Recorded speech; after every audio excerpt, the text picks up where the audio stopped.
இது தமிழ்ல மொழிபெயருங்க.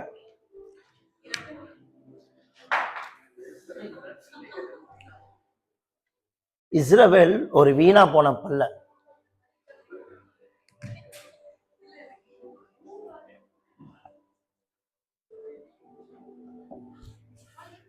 Spoiled child, வீணா போன, கெட்டு போன பிள்ளை, கட்டு குட்டிச்சோரா போன பிள்ளை.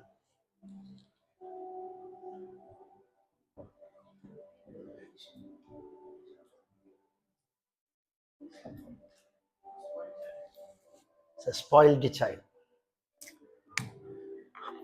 ரொம்ப நாளா எனக்கு ரொம்ப மனசு கஷ்டமாவே இருந்துச்சு. ரெண்டு விதத்துல கஷ்டம். ஒண்ணு கஷ்டம் வந்து இஸ்ரேல் தேசத்தை குறித்து ரொம்ப கவலைப்படுறேன்.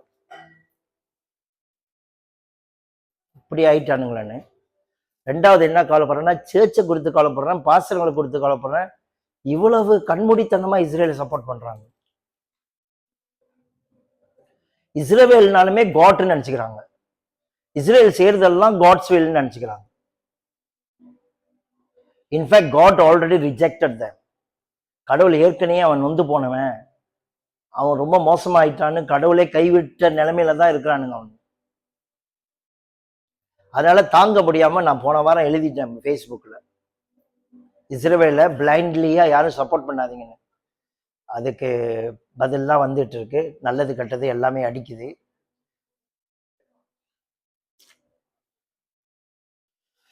நீங்க யாராவது ஸ்பாயிலான ஒரு சைல்ட ஆதரிச்சீங்கன்னா நீங்களே ஒரு ஸ்பாயிலான ஆள் தான். கெட்டு போனவன் தான் கெட்டு போனவன் ஆதரிக்க முடியும். இஸ்ரேல் ஆதரிக்கிற சில முக்கியமான விஷயம் இருக்கு. You should know how to support Israel. In what area you should support.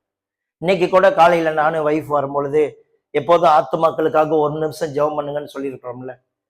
ஒரு நிமிஷமாவது பார்க்குற மக்களுக்கு ப்ரே பண்ணுங்க. அவங்கெல்லாம் நம்மளோட கடமை.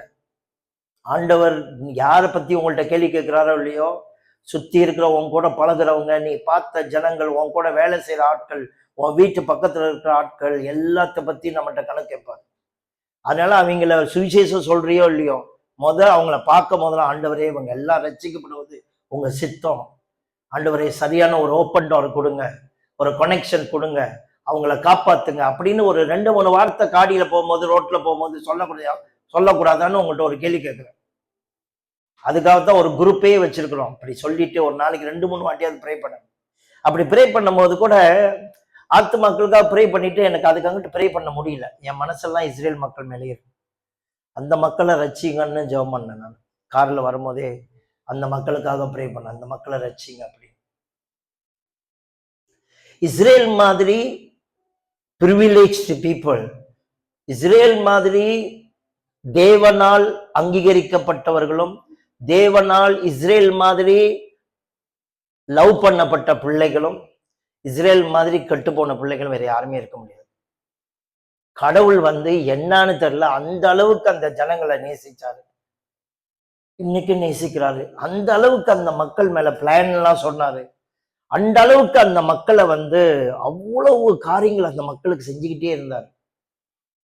ஆனா இன்னைக்கு அந்த ஜனங்கள் டோட்டலி கட்டி சீது குறைஞ்சு போய் அவனே நிம்மதி இல்லாம பாக்குறவெல்லாம் அடிச்சு தள்ளுறான். லெபனான் பாருங்க, ஸ்ட்ரெய்ட்ஸ் ஆஃப் ஹார்மஸ்,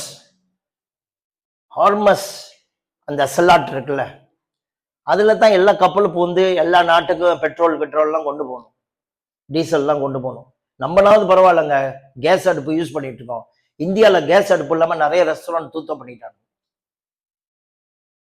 முடிஞ்ச அளவுக்கு எவ்வளவு அடுப்பு யூஸ் பண்ண முடியுமோ மரம் யூஸ் பண்ண முடியும் சொன்ன திவ்யா இப்ப கொஞ்ச நாளைக்கு முன்னுக்கு இந்தியாவுக்கு போயிட்டு வந்துச்சு. அப்பதே சொல்லிச்சு நிறைய ரெஸ்டாரண்ட் தூத்தம் பண்ணிட்டானுங்க. காரணம் கேஸ் இல்லை. ஏதோ கடவுளுடைய கிருபையில நம்ம பண்ண ஜபத்துல இந்த போரை கொஞ்ச நாள் நிறுத்துவோன்னு சொல்லி நிறுத்தின பிறகு, நிறுத்திட்டு அந்த கப்பல்லாம் உள்ளுக்கு விடுவேன்னு சொல்ற நேரத்துல இஸ்ரேல் அடிச்சான் பாருங்க லெபனான. 150 மிசைல்ஸ் அடிச்சான். இந்த பேயே மக்கள் அழிக்கிறது நிப்பாட்ட மாட்டான் போல. 150 மிசைல்ஸ் லெபனான்ஸ் மேல போட்டான். லெபனான்ல எத்தனை கிறிஸ்டியன் தெரியுமா இருக்காங்க? 30% கிறிஸ்டியன்ஸ். மற்ற முஸ்லிம்ஸ். இஸ்ரேல் எத்தனை தடவை கிறிஸ்டியன் இருக்கான்? 2% கூட, 2 கூட இல்ல, 1.7. பேயிங்க அவன். நான் அப்படி பேயின்னா எல்லாரும் என்ன பேய் ஆக்கிடுவாங்க. ஆனா நான் உண்மையில சொல்றேன், அவன் பேய் தான். எவன் அழிக்கணும்னு நினைக்கிறானோ அது தேவன்கிட்ட இருந்து வந்தது. பயம், சரியான பயத்துல வாடுறான். ஒரு பக்கத்து பார்த்தா பாவமா இருக்கு. பயம், எவனாவது அடிச்சிருவான், இஸ்புல்லா அடிச்சிருவான், அவன் அடிச்சிருவான், இவன் அடிச்சிருவான். அடிச்சா போய் தடுக்கு. ஏன் இருக்கிறவன் எல்லாத்தையும் அடிச்சு விடுற? 120 பேரை இஸ்புல்லாக்காரன் வந்து அடிச்சான். 120 பேரை ஒரு விருந்துல 120 பேரை அடிச்சான். இவன் திருப்பி அடிக்கும் போது எத்தனை பேர் தான் கொண்டா? 58,000 பேரை கொண்டுட்டாங்க. 58,000 பேர் உயிர் இல்லை. அதுல உங்க பிள்ளை இருந்துச்சுன்னா, நீங்க இருந்தீங்கன்னா, பாலஸ்தீனாலுமே இப்படி யோசிக்கணும். அதுங்க அங்க நீங்க இல்லையா? உங்க பிள்ளை இருந்தா, உங்க குழந்தை அடிச்சுச்சுன்னா என்ன அவன் சிந்திச்சு பாரு. எல்லாமே உயிர், எல்லாமே ஆத்துமாங்க. 58,000 பேர். இஸ்புல்லா எங்க இருக்கிறானோ, இஸ்புல்லாவுக்கு யார் சப்போர்ட் பண்ண எல்லாத்தையும் அடிப்பேன் அப்படின்றான். இவனுக்கு என்ன ஆக போகுதுன்னு எனக்கே தெரியல. பைத்தியக்காரன்.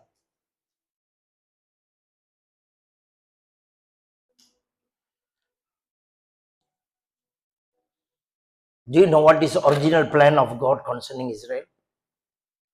இஸ்ரேலுக்கு ஆதரவு கொடுங்க, ஆதரவு கொடுங்களாம். என்ன ஆதரவு கொடுங்க? இஸ்ரேல் கட்டு போயிட்டான், பேயால நடத்தப்படுறான்.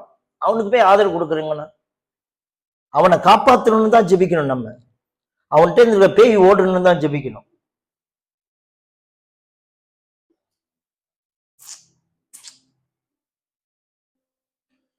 நீங்க நல்லா இருக்கீங்களா? பார்த்துக்கோங்க, அங்கெங்கேயோ பேய் இருக்க போது.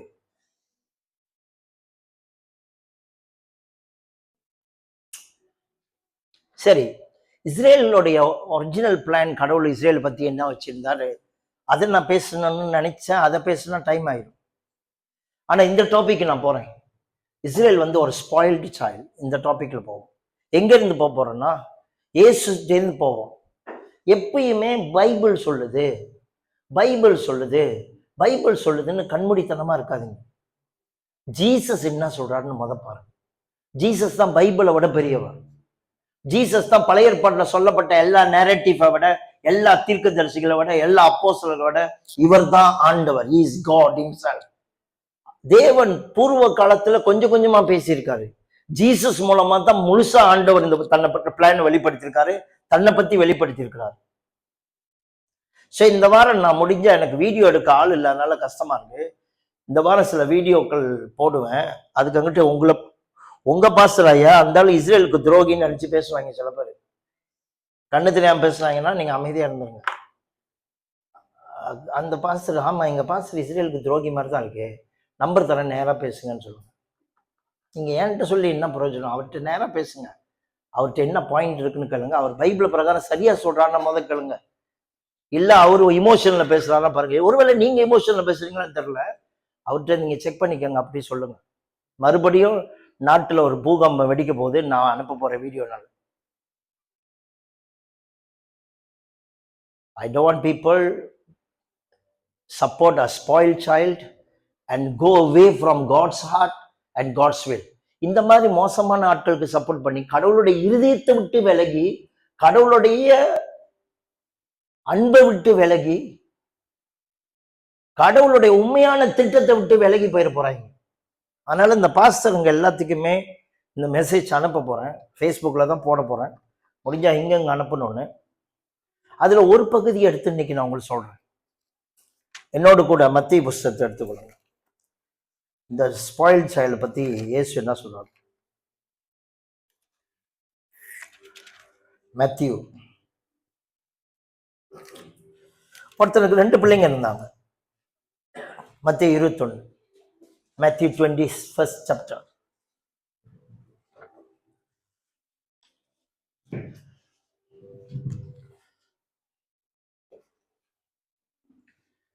மத்திய 21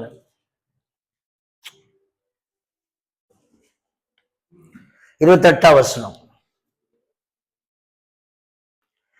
ஆயினும் உங்களுக்கு எப்படி தோன்றுகிறது? ஒரு மனுஷனுக்கு 2 குமாரர்கள் இருந்தார்கள். மூத்தவனிடத்தில் அவன் வந்து, மகனே போய் இன்றைக்கு என் திராட்சை தோட்டத்தில் வேலை செய்ய என்றான்.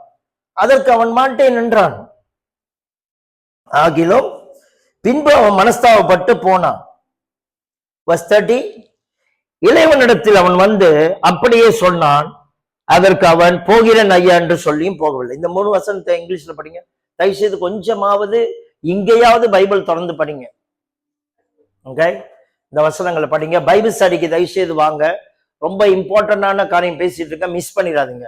மிஸ் பண்ணிட்டு பிரச்சனை நேரத்துல கடவுளை கேள்வி கேட்காதீங்க. ஏன்னா கடவுளை பத்தி எப்படிப்பட்ட அபிப்பிராயம் இருக்கணும்னு நான் பேசிட்டு இருக்கேன். Okay, படிப்போமா? What do you think about this? இப்ப நான் உங்கள்ட்ட ஒரு கேள்வி கேட்கிறாரு இயேசு. What do you think about this? ஒரு மகனுக்கு, ஒருத்தனுக்கு 2 மகன் தானுங்க. Old brother. அப்பா ஓல்டு பிரதர் எழுந்துச்சுவாங்க. இப்ப ஓல்டு பிரதர் எழுந்துச்சுவா. ஓல்டு பிரதர் பெரிய அண்ணன்ட்ட சொல்றாரு, 2 மகன் இருக்கிறான், தம்பி சின்ன பையங்குவா. ரொம்ப பேர் சர்ச்சிலையும் பிரச்சனை நடத்திலையும் கொடுக்குற வாக்கு தத்தங்கள் எல்லாத்தையும் நாம மறந்துடுறோம். ஆண்டவர் அப்புறம் என்னமா சொல்றோம், கர்த்தர் எனக்கு கொடுத்த வாக்கு தத்தத்தை மறந்துட்டாரு. கர்த்தர் என்னைக்கு இங்க வாக்கு தத்தத்தை மறந்துருக்காரு? என்னைக்கு உங்க மேல வச்ச பிளானை கர்த்தர் மறந்துருக்கிறாரு? நீங்க மறந்துட்டீங்களான்னு கொஞ்சம் பாருங்க, நாம மறந்துட்டோமான்னு கொஞ்சம் பாருங்க. இயேசு சொல்றாரு, ஒருத்தருக்கு 2 மகனுங்க இருந்தானுங்க. 2 மகன்ல இவன் நினைச்சுக்கிட்டு இருக்கான் இவன் தான் வீணா போன காணா போனவன் நினைச்சிட்டு இருக்கான். கெட்டு தொலைஞ்சி போனவன் நினைச்சிட்டு இருக்கான். ஆனா இவன் அவனை நினைக்கல, அப்படி நினைக்கல. ஆனா இவன் நினைச்சிட்டு இருக்கான் இவன் வீணா போனவன் காணா போனவன். இந்த அப்பா என்ன பண்ணாரு? எல்லாரும் இந்த கெட்ட குமாரன் மூத்த குமாரன் இந்த கதை தான் எனக்கு நினைச்சிட்டு இருக்கீங்களா? அந்த கதை இல்ல, இது இன்னொரு குமாரன். இது இன்னொரு கதை ஜீசஸ் சொல்றது. சோ இந்த அப்பாக்காரன் என்ன பண்றாருன்னா, மூத்த மகனை கூப்பிட்டு சொல்றாரு, நம்ம திராட்சை தோட்டத்துல போய் பாரு, நம்மளோட திராட்சை தோட்டம் நிறைய இருக்கு. ஓகே, சவாப்பாடி இருக்கிற மாதிரி நமக்கு திராட்சை தோட்டம் இருக்கு, போய் அதுல வேலை செய்யடா, வேலை செய். நீ ஒரு வேலைக்காரன் இல்லை, நீ மகனா இருந்துட்டு வேலை செய்யாம இருக்கலாமா? எவனோ என் தோட்டத்துல வேலை செய்யறான், ஆனா மகனா இருந்து நீ வேலை செய்யாம உட்கார்ந்து இருக்கிற. ரொம்ப பேர் அப்படித்தானே. நான் ஆண்டவரோட பிள்ளை, நான் ராஜா, நான் நீதிமான், நான் பயங்கரமானவன ஒரு ஊழியம் செய்ய மாட்டாங்க, ஒரு ஊழியம் செய்ய மாட்டாங்க. கடவுளுடைய திராட்சை தோட்டம் இல்லைங்க, எல்லாரும் வேலை செய்யணும். அவரோட பிள்ளைன்னா வேலை செய்யணும். இன்னைக்கு அவரோட பிள்ளையா இருந்து என்ன வேலை செய்யறோம் அவர் ராஜ்யத்துக்காக சிந்திச்சு பாருங்க. இல்லடினா யூ அண்ட் ஐ, நம்ம 2 பேருமே we can fall in this place. கெட்டு போன பிள்ளையா மாறிடுவோம். கெட்டு போற பிள்ளைன்னா நீங்க சின்னாங்க நினைச்சிருக்கூடாது. நாளைக்கு உங்க பிள்ளை கெட்டு போகும்போது உங்களுக்கு அவ்வளவு தூரம் மனசு வலிக்கும். இன்னைக்கு நீ சின்ன பிள்ளையா இருக்க, சில பேர் வாலி பிள்ளைங்க, உங்களுக்கு தெரியாது. நாளைக்கு உங்க பிள்ளை கண்ணு மண்ணுக்கு கெட்டு போனுச்சுன்னா உங்களுக்கு தெரியும் எப்படின்னு, அந்த வேதனை என்னன்னு புரியும். அது கோட்டுக்கு புரியுது. சோ எல்லாத்தையும் மண்ணுக்கு கதையா சொல்றாரு. இந்த மாதிரி கதைகளை ஆண்டவர் லூக்கால பேச மாட்டாரு, யோவான்ல பேசியிருக்க மாட்டாரு, மார்க்ல பேசியிருக்க மாட்டாரு, மெத்தியூல தான் அப்படி பேசுவாரு. காரணம், மெத்தியூ டைரக்டா இஸ்ரேல் மக்களுக்கு எழுதுனது, யூதர்களுக்கு எழுதுனது. அவங்களை மட்டும்தான் படிக்கணும்னு எழுதப்பட்ட புக்கு அது. சோ மூத்தவன்ட்ட சொல்றாரு, வேலைக்கு போ, என் தோட்டத்துக்கு வேலை செய்வான். அவன் முடியாது சொல்லிட்டான்.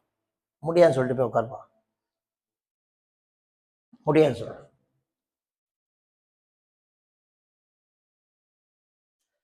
ரெண்டாவது மகனை கூப்பிட்டாரு, நீ தானடா என்னோட கடைக்குட்டி, நீ தானே என்னோட செல்ல பிள்ளை, போய் என்னோட ராஜ்யத்துல வேலை, என்னோட தோட்டத்துல வேலை செய்யணும். ஓகேப்பான்னு சொல்லிட்டான். என்ன சொல்லிட்டான்? ஓகேப்பான்னு. ஓகேன்ட்டு வேலைக்கு போயிட்டான். வேலைக்கு போ, வேலை போ. ஏதோ பண்ணிக்கிட்டு அந்த சைலன்ஸ் போட்டிருக்கல, அந்த சைலன்ஸ் இருக்கு, அதில் உள்ள ஒவ்வொரு எழுத்தா பெத்தோடு கே செய் அப்படிதான் இளைய மகன். சரி, இல்ல இப்ப வேலை செய்ய சொல்றாரு. வேலைக்கு போறேன்ட்டு நீ போயிடணும். போயிட்டு அப்படியே பின்னாடி போயிட்டு அங்க எங்கேயோ உட்காரு போ.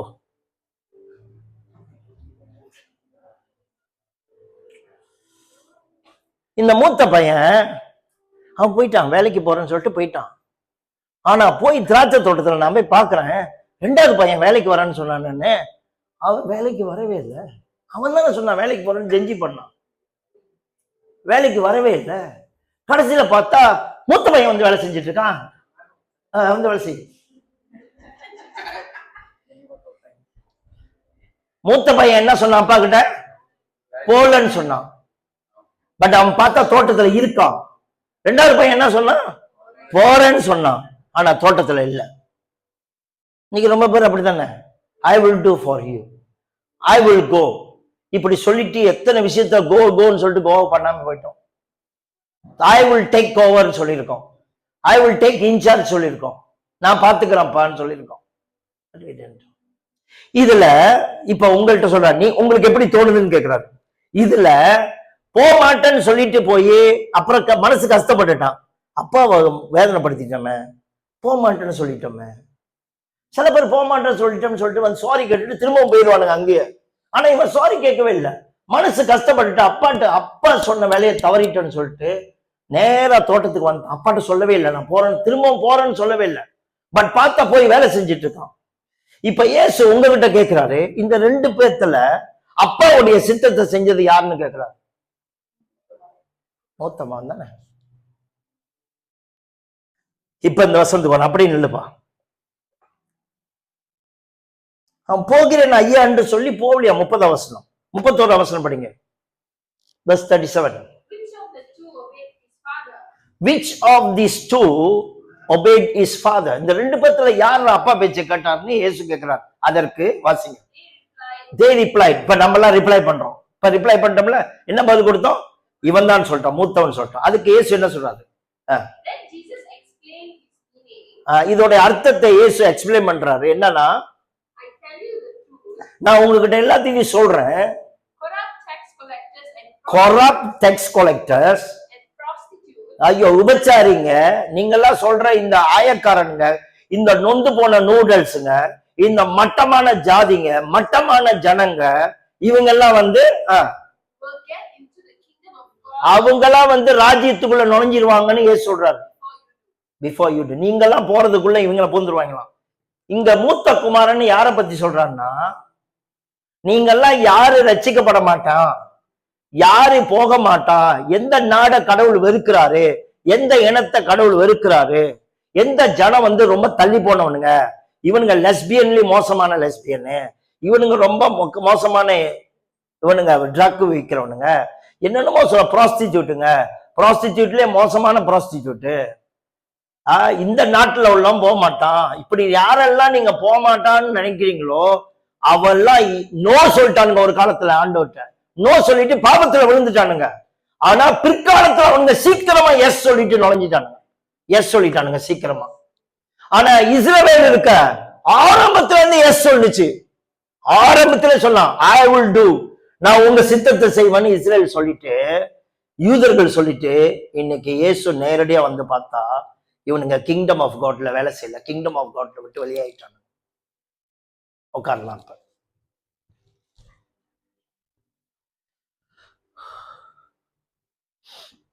உட்கார்ந்துபட்டு ஜீசஸ் ராங்னு சொல்லி, இன்னைக்கு பாவிகள்னு நீ யார சொல்றியோ, யாரு சேர மாட்டான்றியோ அவன்லாம் ராஜ்யத்துல போயிட்டான்.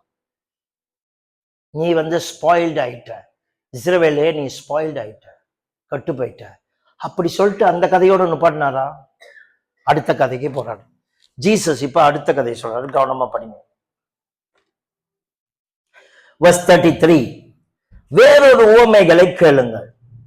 வீட்டு எஜமானாகிய ஒரு மனுஷன் இருந்தான். அவன் ஒரு திராட்சை தோட்டத்தை உண்டாக்கி அதை சுற்றிலும் வேலி அடைத்து ஒரு ஆலையை நாட்டி கோபுரத்தை கட்டி தோட்டக்காரருக்கு அதை குத்தகையாய் விட்டு போனான். ஆமென்.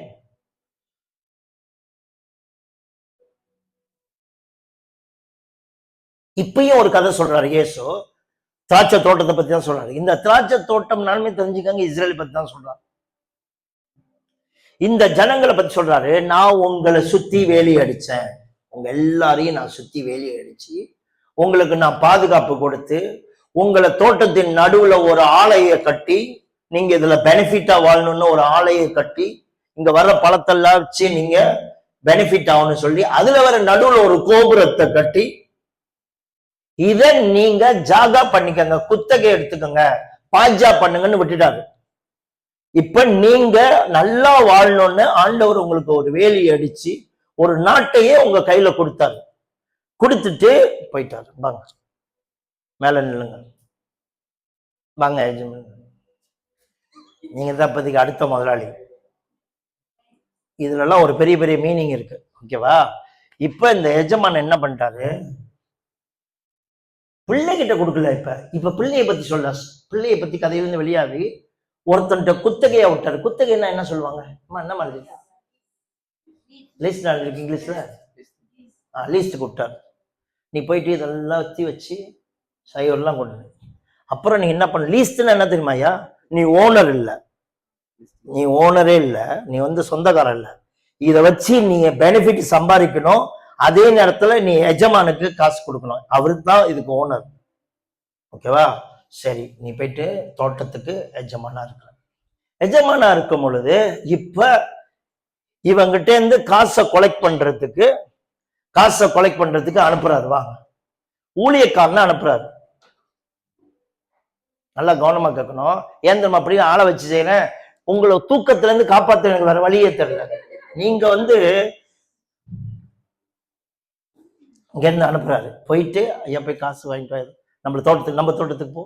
இல்ல இவ்வளவு வேலைக்காரன் சொல்றாரு, நீ போய் தோட்டத்துல போயிட்டு அவன் காசு கொடுப்பான், மாசம் முடிஞ்சிருச்சு, காசை வாங்கி எடுத்துடுவான்னு சொல்லி அனுப்புறாரு. காசை கொண்டு ஐயா காசு எங்கன்னு கேட்டா, காசா? இவங்க காசா யாருக்கு, எதுக்கு, ஏன் கொடுக்கணும் அப்படின்னு கேள்வி கேட்டுவிட்டு, ஏன் கொடுக்கணும், யாரு கொடுக்கணும், நான் ஏன் கொடுக்கணும், நான் உழைச்சேன், இது என்னுடைய வேலை, இது என்னுடைய உழைப்பு அப்படின்னு சொல்லிட்டு இவனை போட்டுதான் அடி செம்மை அடி. சில பேரை அடிச்சான், சில பேரை கொன்னா, சில பேரை புதைச்சானா. யார் தெரியுமா அவங்க? இவரோட வேலைக்காரு. யார் தெரியுமா வேலைக்காரு? தீர்க்க தரிசிகளை நான் அனுப்பினேன்னு சொல்றாரு ஆண்டவர். பேசுறேன், இஸ்ரேல் ஜனங்கள்கிட்ட பேசுறேன். நான் உங்களுக்கு ஒரு தோட்டத்தை கொடுத்தேன், நான் தான் தோட்டத்தை கொடுத்தேன். நீங்க எல்லாம் எங்க இருந்தீங்கன்னு கேட்டாரு. எங்க இருந்தீங்க? ஆபிரகாம் எங்க இருந்தா? நான் அழைச்சேன். நீங்களாம் எங்க இருந்தீங்க? எகிப்துல அடிமையா இருந்தீங்க, நான் உங்களை காப்பாத்தினேன், உங்களுக்கு ஒரு நாட்டை கொடுத்தேன். இந்த நாட்டுல எப்படி ஜெயம் வந்துச்சு? நான் உங்களோட இருந்ததுனால வெற்றி கொடுத்தேன். நான் வேலி அடித்த அந்த நாட்டுக்குள்ள எவன் நுழைஞ்சு கண்ட மாதிரி உங்களை அட்டாக் பண்ணக்கூடாதுன்னு நான் வேலி அடிச்சு உங்களை காப்பாத்தி உங்ககிட்ட இருந்து என்ன கேட்டேன்? கொஞ்சம் ஃப்ரூட்ஸ்.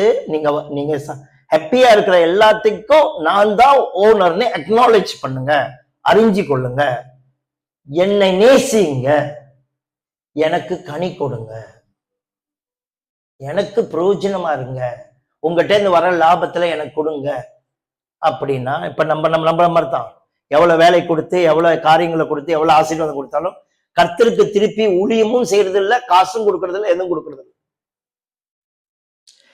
தீர்க்கதரிசி அனுப்புறாரு. என்ன மாதிரி ஊழியக்காரன் ஒன்று பேசா சில பேர் கோவம் வரும், இவரையும் நான் அதையே பேசிட்டு இருக்காங்க. தீர்க்கதரிசி அனுப்புற, அவங்களையும் காயப்படுத்தி அனுப்புறான். ரெண்டாவது சில தீர்க்கதரிசிகள் அனுப்புனாரு, மூணாவது அனுப்புனாரு. இப்படி தீர்க்கதரிசிகள் அனுப்புறவங்க எல்லாத்தையும் அட்டாக் பண்ணிக்கிட்டே இருக்கிறது. கடைசியா ஒரு டிசைட் பண்ணாரு. இவர் என்ன டிசைட் பண்ணாரு? படிங்க.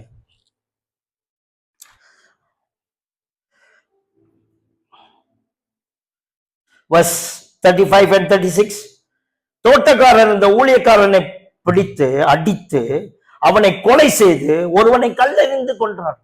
சில பேரை கல்லெறிந்து கொள்றான், சில பேரை அடிச்சு கொள்றான். யாரு தெரியுமா?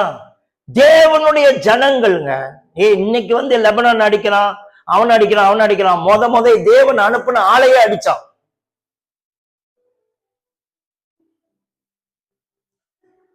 இஸ்ரேல் பீப்புள் அடிச்சானுங்க. பழைய ஏற்பாடுல தீர்க்கதரிசி புத்தகங்கள் இருக்குல்ல, இதெல்லாம் போய் அடி வாங்கினது, போய் சொல்லி அடி வாங்கிட்டு வந்துச்சுங்க.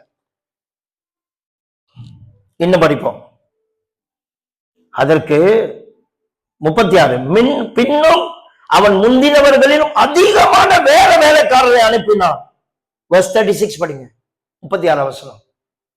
ஜெய் அம்மா நீ வாயா, நீ வானே ஐயா, நீ வா, எல்லாரும் வாங்க. இதுல பொம்பளை தீர்க்கதரிசிகள் இருக்கு, ஆனா அதுங்களை ரொம்ப தூரம் அனுப்பக்கூடாது. ஏன்னா இவன் ஆம்பளைங்களே மதிக்கல, பொம்பளைங்களையும் மதிப்பான். ஓகேவா? ரொம்ப எக்கச்சக்கமா அனுப்புறாரு. ஒருத்தர் தான் சென்ன, அடுத்த மாசம் இவனை அனுப்புனா அவனையும் கழிச்சு அனுப்பிவிட்டான். அடிச்சு கடிச்சு அனுப்பிவிட்டான். ஓகேவா? செத்துட்டான், போயிச்சு. அதே இடத்துல போயிச்சு, அதே நாட்டுல. எந்த நாட்டுல அனுப்புனாரோ அதே நாட்டுல அவங்களோட கல்லறை இருக்குது. அடுத்தது இவனை அனுப்புறாரு, இவனையும் அடிச்சா, எல்லாம் நிறைய பேர் அனுப்புனாராம். நீ ஏன் அங்க நிக்கிற, நீ அங்கே போச்சாச்சு.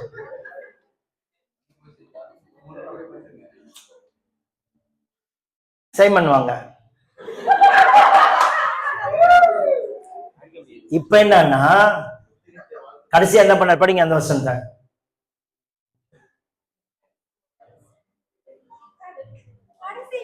கடைசியில அவன் யாருக்கு பயப்படுவானா? என் மகனுக்கு பயப்படுவான். ஏன்னா இவர்தான் பெரியவர், இவருக்கு பயப்படுவான். ரெண்டாவது அவனுக்கு தெரியும் இவரோட குமாரன் தெரியும், பயப்படுவான். இந்த குமாரன் அனுப்பும் பொழுது என்னென்ன குமாரன் நீ புரிஞ்சுக்கணுன்றதுக்காகவே கண்ணி வயிற்றுல பிறக்கிறது, செய்யற அற்புதம் எல்லாம் பயங்கரமா இருக்கு. ஏன்னா இது குமாரன், இஸ்ரேல் மக்கள் ஆதரிக்க வந்த குமாரன், தூக்கி எடுக்க வந்த குமாரன். இப்ப குமாரன் அனுப்புறாரு. என்ன நோக்கத்துல அனுப்புறாரு? குமாரனை அனுப்பினால் குமாரனை வந்து அனுப்புனா பயப்படுவான் அப்படின்னு சொல்லிட்டு குமாரனை அனுப்புனா தோட்டக்காரன் வந்துட்டான். டேய், இவன் என்ன நம்ம சொல்றான்? இப்ப தோட்டக்காரன் என்ன சொல்றான்? நல்லா கவனமா கேளுங்க. தோட்டக்காரன் என்ன சொல்றேன்னா, இந்த சொத்துக்கள்லாம் அடுத்தது அதிபதி நீ தானே, நீ தானே, உங்க அப்பா இந்த மாதிரி ஒன்ன நம்பி தானே இந்த இதெல்லாத்தையும் கொடுத்துட்டு போறாரு, நீ தானே சுதந்திரவாளி, உன்னையே போட்டு தள்ளிட்டா இது எல்லாமே யாருக்கு சொந்தமாயிரும்? எனக்கு ஒன்னையே போட்டு, அவன் அப்படிதான் சொல்லி போட்டு தள்ளுறான். அவன் என்ன சொல்லி போட்டு தள்ளுறான்? படிங்க. இவன் சுதந்திரவாளி, இவனை கொன்று இவனுடைய சுதந்திரத்துக்குள்ள இருக்கிற எல்லாத்தையும் எடுத்துக்கொண்டு அபேஸ் பண்ணணும்னு நினைச்சான். இது மாசம் மாசம் இங்க வர காசை தான் தின்னுகிட்டு இருக்கு. இது வந்து அவன் போட்ட வேலியில தான் இது பாதுகாப்பாவே இருக்கு. ஆனா இது வந்து சொந்த குமாரனை அடிச்சு உடச்சு புதைச்சான். இவர் வந்து தேவனுக்கு சமமா இருந்தாலும் அற்புதம் செய்யறதுக்கு வேணுமான இவரோட பவரை யூஸ் பண்ணுவார ஒழிய, நல்லா கவனிங்க, அற்புதம் செய்யறதுக்கு பவரை யூஸ் பண்ணுவார ஒழிய, மக்களை காப்பாத்த பவரை யூஸ் பண்ணுவார ஒழிய, இவன் அழிக்க மட்டும் யூஸ் பண்ணவே மாட்டார். யூஸ் பண்ணவே இல்லை.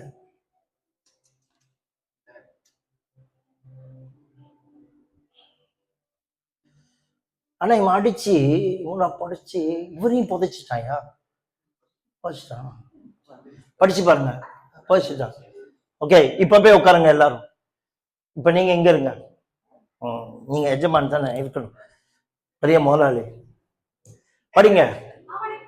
அவனை பிடித்து இப்ப என்ன பண்ணாரா இவரு? என் மகனையே கொன்னுட்டியானா சொல்லி, என் மகன் கூட பார்க்காம கொன்னிட்டான்னு சொல்லி அவனை பிடிச்சி, இப்ப இஸ்ரேல் யார் கையில பிடிச்சிருக்க? ஜட்ஜ்மெண்ட். இப்ப என்ன சொல்ல வரனா, இஸ்ரேல் கடவுளுடைய ஜட்ஜ்மெண்ட் கீழே இருக்கிறான். நீ கண்மூடித்தனமா அவனை ஆதரிக்காதன்னு சொல்ல வர. இவனை காப்பாத்தணும்னு ஜெபம் பண்ண, ஆண்டவரே இவனை காப்பாத்திருங்கன்னு சொல்லி ஜெபம் பண்ண. ஓகே, இவன் செய்யற முட்டாள்தனத்துல நீ ஆதரிச்சுன்னா நான் கேள்வி கேட்கணும் எல்லா பாஸ்டர்கள்ட்டையும். அப்போ இவன் செய்யறதெல்லாம் சரினா, இவன் இஸ்ரேல் மக்களை இவனெல்லாம் கொன்னது சரியா நான் கேட்பேன். யார கொன்னது? தீர்க்கதரிசிகளை கொன்னது சரியா? வாட்ஸ்வில் தான் செஞ்சானா? தேவகுமாரனை கொன்னது சரியா? இவன் கடவுளுடைய ஜட்ஜ்மெண்ட் இவன் மேல வந்துருச்சு. நான் இவ்வளவு காப்பாத்த வந்ததெல்லாம் நீ இழந்துட்டேன்னு சொன்னா, அடுத்து என்ன செஞ்சானா? இவனை பிடிச்சி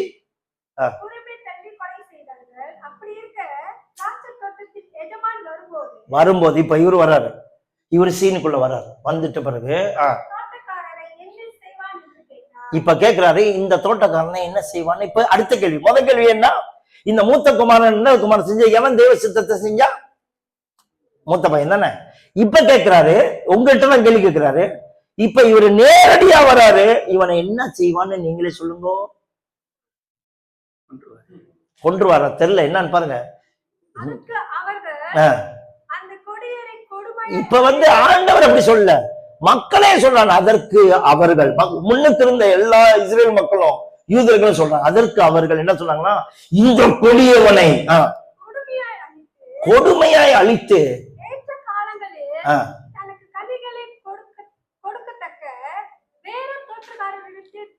இவனை கொடுமையா அழிச்சு பயங்கரமா அழிக்கணும். இவரு அழிச்சு இந்த தோட்டத்தை வேற ஒருத்தன்ட்ட கொடுக்கணுமா. அவன் தான் வந்து கனி கொடுப்பான். எவன் கனியை கொண்டாந்து இவர்கிட்ட கொடுக்குறானோ அவன்கிட்ட தான் கொடுப்பாருன்னு சொல்லிட்டாரு இயேசு.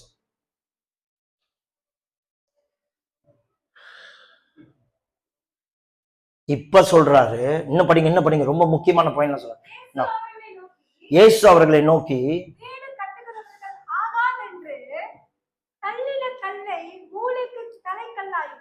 எந்த கல்ல அனுப்பி உன் வீட கட்டணும்னு நினைச்சணும். நல்லா கவனிங்க, கடவுள் வந்து ஜீசஸ் அனுப்புறாரு, ஒரு கல் அனுப்புறாரு, பயங்கரமான ஒரு கல். இந்த கல் எதுக்குன்னா மூளைக்கல். மூளைக்கல்னா என்ன தெரியுமா? எல்லா வீடுகளுடைய எல்லாத்தையும் தாங்கி பிடிக்கிற கல் இதுதான். சோ இந்த கல்லை கொடுத்துட்டோம்னா இஸ்ரேல் கடைசி வரைக்கும் நல்லா இருப்பானுங்க, யாருமே அவங்க அசைக்க முடியாதுன்னு என்னை வச்சு வீடு கட்டணும்னு சொல்லிதான் கடவுள் குமாரன் அனுப்புறாரு, ஜீசஸ் அனுப்புறாரு.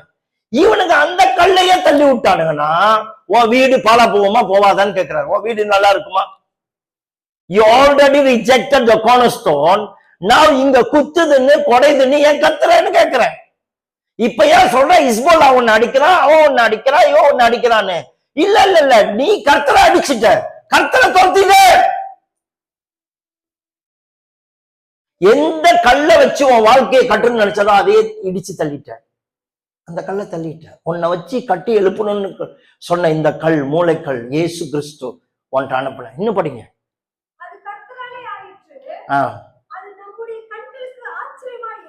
நம்ம கண்களுக்கு இப்ப ஆச்சரியமா இருக்கு. இன்னும் படிங்க. நீங்க ஒரு காலம் வாசிக்கலாம். ஒரு ப்ராஃபஸி வர மாதிரி சொல்லியிருக்கு. இந்த ப்ராஃபஸி வர சொல்றாரு, வீடு கட்டுகிறவர்கள் ஆகாது என்று தள்ளினார்களே, அந்த கல்லுதான் இஸ்ரவேலை காப்பாத்த வந்த கல்லுன்னு அவங்களுக்கு தெரியாம போச்சு. எல்லாருக்கும் ஆச்சரியமா இருக்கு, ஏன் இஸ்ரேல் இப்படி பண்றாங்க. அப்படி ஒரு வசனம் இருக்கு, அதை வாசிக்கலையான்னு கேட்டார். கேட்டுட்டு அடுத்த வார்த்தை சொல்றாரு, தேவராஜ்யம். இப்ப யாரெல்லாம் கனி கொடுக்கலையோ, கனி கொடுக்கலன்னா கூட பரவாயில்ல, கனி கொடுக்கலன்னு உங்களை கண்டிக்க வந்தவன்லாம் அடிக்கிறியோ, உன்னை திருத்த வந்தவன்லாம் துரத்துறியோ, நீ கடவுளையே ரிஜெக்ட் பண்றியோ, கடவுளுடைய மனுஷனை அடிக்கிறியோ, வீடு கட்டுகிறவர்கள் ஆகாது என்று தள்ளின அந்த கல் மூளைக்கு தலைக்கல்லாயிற்று. இப்ப தேவராஜ்யம் உங்களிடத்திலிருந்து எடுக்கப்பட்டு அதுக்கு ஏற்ற கனிகளை கொடுக்கிறவர்கிட்ட கொடுக்கப்பட்டுருச்சு. என்னதுமா சொல்றாரு? எப்ப நான் வந்தோன்னு நீங்க என்ன அக்செப்ட் பண்ணலையோ, ராஜ்யம் இஸ்ரேலை விட்டு விலகி ராஜ்யம் இப்ப ரட்சிக்கப்படாதவன்ட்டு போயிருச்சுன்னு சொல்றாரு. வேற ஆள்கிட்ட போயிருச்சு, நம்ம கையில வந்துருச்சு. இப்ப ராஜ்யம் நம்ம கையில இருக்கு. ஆண்டவர் இன்னைக்கு ரட்சிக்கப்படாதவன் யாரெல்லாம் இஸ்ரவேலுக்கு இஸ்ரவேலுடைய காணியாட்சிக்கு புறம்பானவர்களோ, யாரெல்லாம் இஸ்ரவேல் இல்லையோ, அவங்க கையில கடவுள் ராஜ்யத்தை கொடுத்துட்டாரு. கனி இவங்க கொடுப்பானுங்கன்னு நம்ம கையில கொடுத்துட்டாரு.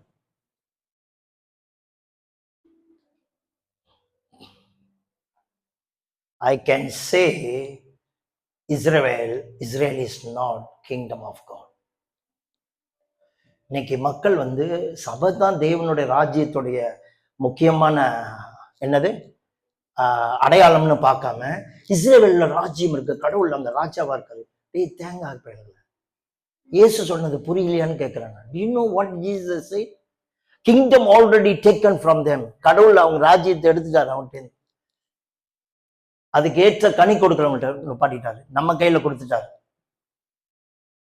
ஆனாலும் நான் உங்கள்கிட்ட சொன்ன, போன வாரமும் சொன்னேன், இன்னைக்கு சொல்றேன், ரோமர் 9, 10, 11 இந்த 3 அதிகாரத்தை படிச்சா ஏன் அந்த ஜனங்கள் இன்னும் டோட்டலி அழியலன்றதுக்கு காரணம் எழுது. ஏன் இன்னைக்கு இஸ்ரேல் மக்கள் காணா போல, அழிஞ்சி போலன்னா, அங்க ஒரு கூட்ட ஜனம் பகாலுக்கு முழங்கால் படிடாத 7000 பேர் இந்த மாதிரி ஒரு கூட்ட ஜனம் அங்க இருக்கான். அவங்களுக்காகவே அவங்க இன்னும் வச்சிருக்கான்னு சொல்றாங்க. கடைசியில கர்த்தர் அவங்கள காப்பாத்துவாங்க, அவங்கள காப்பாத்தி எடுப்பாருன்னு வெயிட் பண்ணிட்டு இருக்காரு. இப்ப நம்ம கையில கொடுத்திருக்கிறாரு. நம்ம வந்து இஸ்ரேல் மக்களை அட்டாக் பண்றதுக்கு கொடுக்கல. இஸ்ரேல் மக்கள் அவங்க, அதான் பைபிள் சொல்லுது, அவங்க ரிஜெக்ட் பண்ணதுனால கடவுள் நம்மகிட்ட வந்துட்டாரு. இன்னைக்கு நாம ரிஜெக்ட் பண்ணக்கூடாது. கிங்டம் ஆஃப் காட் ராஜ்யத்தை நம்ம தள்ளி விடக்கூடாது. ராஜ்யத்தினுடைய கனி கொடுக்கணும் நாம. ரெண்டாவது, இஸ்ரேல் மக்கள் எல்லாரும் அக்செப்ட் பண்ணணும்னு ஜெபம் பண்ணணும். ஏன்னா ரோமர் புத்தகத்தை எழுதியிருக்கு, எடுக்க டைம் இல்ல. அவனுங்க ரிஜெக்ட் பண்ணதுனாலயே நீ ரட்சிக்கப்பட்டிருப்பீங்கன்னா, அவனுங்க அக்செப்ட் பண்ணியிருந்தா உலகம் முழுவதும் ரட்சிக்கப்பட்டிருக்குமா? அதனால அவங்க அக்செப்ட் பண்ணணும்ன்றதுக்காக நீங்க ப்ரே பண்ணணும். அவ்வளவுதான் ஒழிய, அவன் ரட்சிக்க பண்ணணும்னு ப்ரே பண்ணணும் ஒழிய, அதை விட்டுப்புட்டு அவன் எந்த நாட்டை நோன்றானோ அதெல்லாம் நீங்க என்ன செய்யக்கூடாது, பாலிட்டிக் கேம்ல விளையாடக்கூடாதுன்னு சொல்லி வரேன் இன்னைக்கு. Don't involve in Israel's politic. இன்னைக்கு அவன் எப்படி போனா போயிட்டு போறான், எவ்வளவு அடி விழுந்தாலும் பரவாயில்ல அவனுக்கு. அவனுக்காக நீங்க என்ன ப்ரே பண்ணணும்னா, அவன் கண்ணை கடவுள் திறக்கணும். அதான் இன்னைக்கு ஒருத்தர் எழுதியிருந்தான் ஃபேஸ்புக்ல ஒரு போட்டோ போட்டு, நீங்களாம் எந்த நாட்டிலிருந்து இஸ்ரேலை சப்போர்ட் பண்ணுகிறீர்கள், எழுதுங்கள் அப்படின்னு ஒருத்தர் சொல்லுவாங்க. I am from South Africa, I am supporting இஸ்ரேல்னு. நான் சொன்னேன், I will not support Israel until they accept Jesus Christ as Messiah and also to be saved through him. இயேசுவை என்னைக்கு ரட்சகரா ஏத்துக்கிறாங்களோ அன்னைக்கு தான் நான் இஸ்ரேல் சப்போர்ட் பண்ணுவேன். I will support Israel to receive Jesus Christ as their savior. Don't stand with Israel, stand with God so that you can save all the people of the world. இஸ்ரேலுக்காக நிக்காதீங்க. கையை பிடிச்சி எழுதியிருக்கான் stand with இஸ்ரேல்னு. இஸ்ரேலுக்காக நிற்காத, நீ பொலிட்டிக்காரன் இல்லை, நீ ராஜ்யத்தின் மகன், எல்லா ஆத்துமாக்களும் அவருடையது. ராஜ்யம் அவனிடத்திலிருந்து எடுக்கப்பட்டு அதுக்கேற்ற அது அடுத்தது இன்னொன்று சொல்றாரு பாருங்க, இக்கல்லில் மோதுபவன். செம்மையான வார்த்தை, இதெல்லாம் கேட்டிருக்கீங்களா? நம்ம பைபிள்ல இருக்கிற வசனம் தான், படிங்க. ஏசு என்ன சொல்றாரு படிங்க. இந்த கல்லு மேல எவன் விழுவுறானோ அவன் நொறுங்கி போவான். அந்த ஜனங்கள்ட்ட தான் சொல்றாரு, நீங்க இந்த கல்லு மேல விழுந்தீங்க நொறுங்கிருவீங்க, இது உங்க மேல விழுந்தாலும் நசுக்கிடுவீங்க. என்ன சொல்றாருன்னா, ஜீசஸ் கிட்ட மோதாத, நீ தான் காயப்படுவ, நீ தான் அழிஞ்சு போவன்னு சொல்றாரு. ஜீசஸ் கிட்ட மோதாத, காஸ்பல்ல எதிர்க்காத அப்படின்னு ஆண்டவர் சொல்லி அனுப்புறாரு. ஜீசஸ் சொல்றாரு, இந்த கல்லு கிட்ட மோதாதீங்கடா, ஜீசஸ புறக்கணிக்காதீங்க, இந்த கல்லு தான் உங்களை காப்பாத்த வந்த கல்லு, இந்த கல்லு கிட்ட மோதாதுன்னா. இவங்க சும்மாவை விட்டானுங்க, ஜீசஸோடைய டிசைபிள்ஸ் எல்லாத்தையும் கொண்டு ஆரம்பிச்சானுங்க. அடுத்தது இயேசுடைய அப்போஸ்தலர்களை கொண்டானுங்களே Israel people.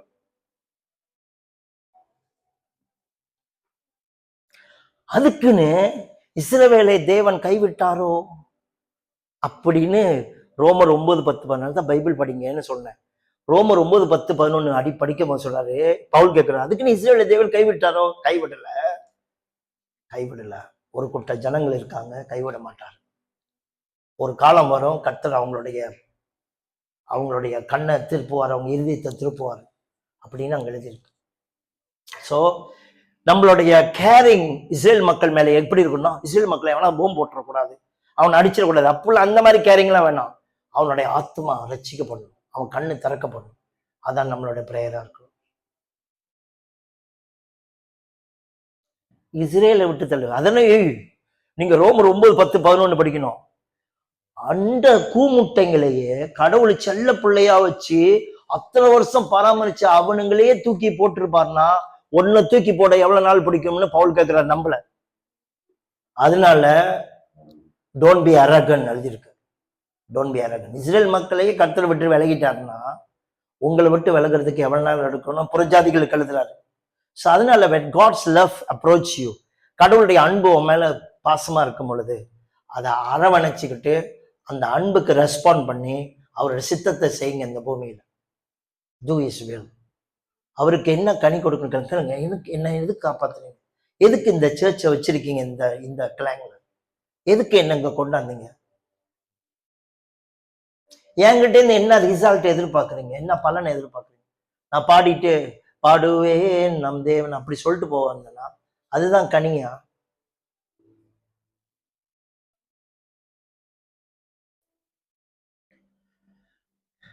Better each and every one of us find out what's God's will concerning you. ஒரு காலத்துல நீ முடியாதுன்னு சொல்லியிருக்கலாம், மூத்த பையன் மாதிரி, முடியாதுப்பா என்னால செய்ய முடியல, ஒப்பு கொடுக்க முடியலன்னு. ஆனா கொஞ்சமாவது மனசு கஷ்டப்பட்டு நான் உங்க சித்தத்தை செய்யறேன்னு புறப்பட்டு போங்க. உங்க சித்தம் என்னவோ நான் அதுக்காக வாழ்வேன். உங்க திராட்சை தோட்டத்துல வேலை செய்யத்தான் இந்த பூமியில நான் உயிர் வாழ்ந்துட்டு இருக்கேன். என்ன செய்யணும்னு கேளுங்க, உங்க வேலையை செய்யுங்க, உங்க குடும்பத்தை பார்த்துக்கோங்க, சம்பாதிங்க. ஆனா இதெல்லாம் மத்தியிலும் குத்தகைக்கார ஆள் அனுப்பும் பொழுது கொடுத்துருங்க, கனிகளை கொடுங்க. நீங்க சாப்பிட்றத மிச்சம் இருக்க, நீங்க எல்லாத்தையும் இருக்க, அவர் என்ன எதிர்பார்க்கிறாரோ அதை அவர்கிட்ட கொடுங்க. Give fruit to God. தேவனுக்கு கனி கொடுங்க. ஆண்டவர்கிட்ட போய் கேளுங்கப்பா, என்னையும் என் குடும்பத்தையும் இஸ்ரேல் மக்களையும் விட்டுட்டீங்கன்னா நீங்க என்ன விடுறதுக்கு ரொம்ப நாள் பிடிக்காது, பட் என் லைஃப் அப்படி போயிடக்கூடாது. I am learning a important lesson through Israel. Israel வச்சு நான் ஒரு நல்ல லெசனை கண்டுபிடிக்கிறேன்.